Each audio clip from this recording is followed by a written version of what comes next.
Hello.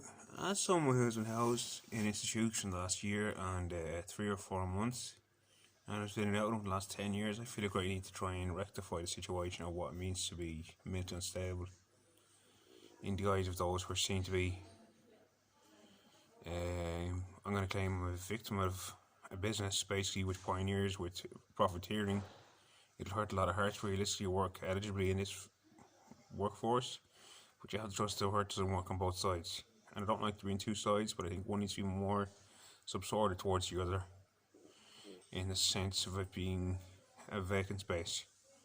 That vacant space is what's seen to be in the psychiatric patient. It does not mean there's any lack of focal point there. It basically means that people can become fearful in life and can act in any way, shape, or form. Furthermore, people can become forsaken in life and act in any way, shape, or form. People can feel dominated, people can feel hated, and people can feel vengeful.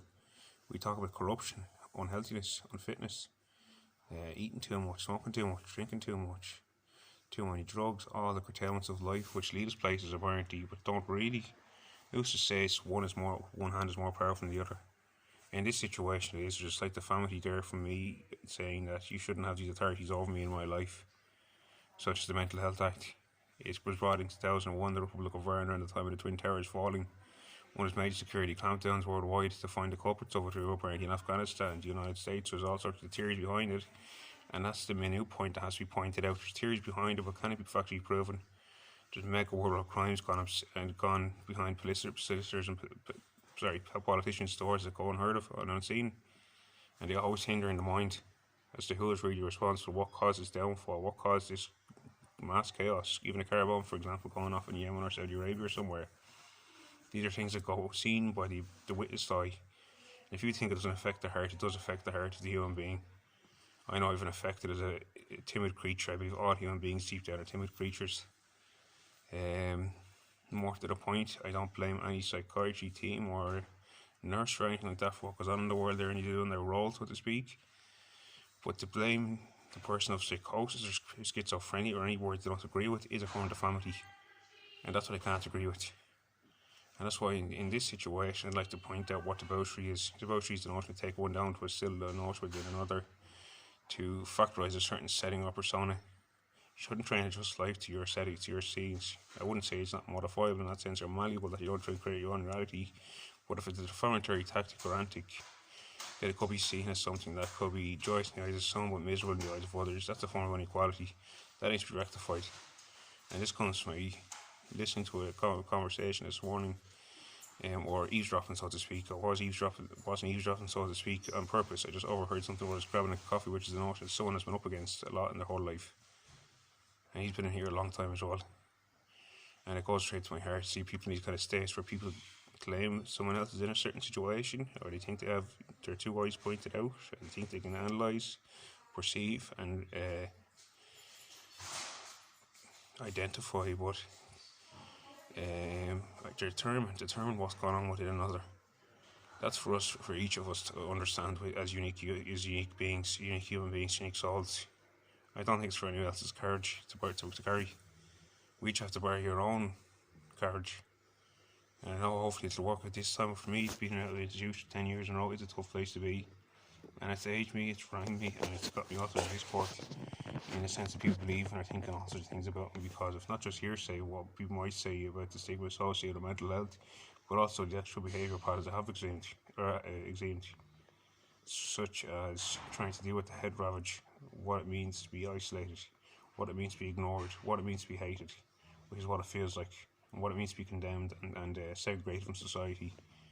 These are all valuable options in life that we have. You call them luxuries when you have friends, you call it luxuries when you have any other corteils, as I was discussing earlier on, like a drink or a smoke or whatever else.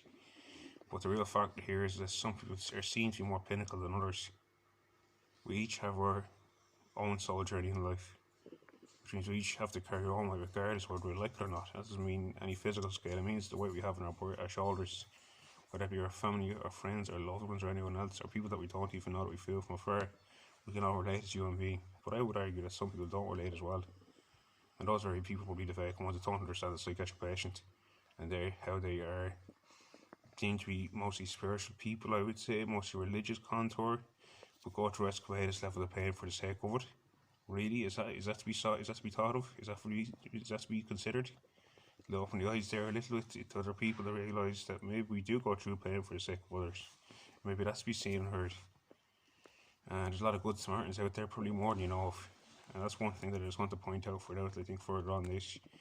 It's one matter to come this morning that a door opened up that I'd like to speak of, and I'm going to leave it there for now. But just to finish off there, I'd like to say no one should be discouraged from anyone else.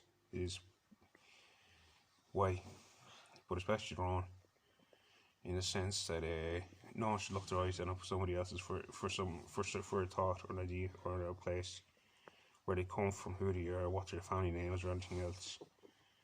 Because deep down we can all get along in the right territory and the right surfacings, and that's why sometimes environments like this can be quite cold and blemishing, in the sense that we can shout and roar. I know that's my downfall. I've shouted and roared in here a few times and people look at me exhumadly because I wanted to go home. I wasn't comfortable here at all, not going to find my way. And I thought, if you let me out here, I can go for a walk and go and do anything I want. But at this moment in time, I'm not allowed to go to the shop, for example. And that's a hard place to be. And these type of things need to be brought up out of the root of the collective, to grow again, to be nurtured and to be understood for a greater way, a greater life, a greater world. I don't know what exactly, but it all carries me somewhere when I speak from where I would truly feel if I am harmed. And that goes for each and every one of us, that if someone watches this and can relate to it, it might alleviate them. And then where's the bounty effect there? It is a form of bountifulness, it is. But I've got some very overshadowing eyes here that I feel on a regular basis come from what you call head honchos and psychiatry business. And I think they're lacking in places. Thinking they're anywhere senior or more debutante than anyone else. I know that's something to work with myself, thinking I know more than other people. Maybe I try to preach so much, maybe it's not practical. But at the same time, people who have their official, their expertise, their expertness, they're one-way streets. So I wouldn't say I'm a Polish. We say in Ireland, the Polish man can do any job kind of thing, and I wouldn't offend Polish people. No, why Jose? It's not the point what I'm trying to make. But I'm saying that's not the point I'm trying to make either. But the point is, some of us do have a forte in spiritual work, which is not really seen or understood in the Western world. It can be a very post-World War II environment for some of us. When I visited Germany, I got that quarter. When I visited Amsterdam, with the likes of the house with the young lady who's at the hide in her attic, I got that effect. It still draws across Europe, and the notion of being mad or unstable still isn't seen as something that is a form of suffering. It's not accepted as being suffering, it's accepted that you're subsorted from an environment, subsorted. And I'll have to do this thing with the moustache, I will have to do it, so people understand what it is. I tried to rectify that situation before by associating with that the desire for perfection. But there you go, you can hear it in my voice, the fear coming up, swelling up now. This is ground people have to tread carefully on. I'm going to say no more on it, but please understand there's two sides to every coin. Every soul is rectifiable, every soul is redeemable. And I don't think it's even gone too far, they can't be saved. Saviour is available for everyone, and that's all I'll say. Thank you, bye bye.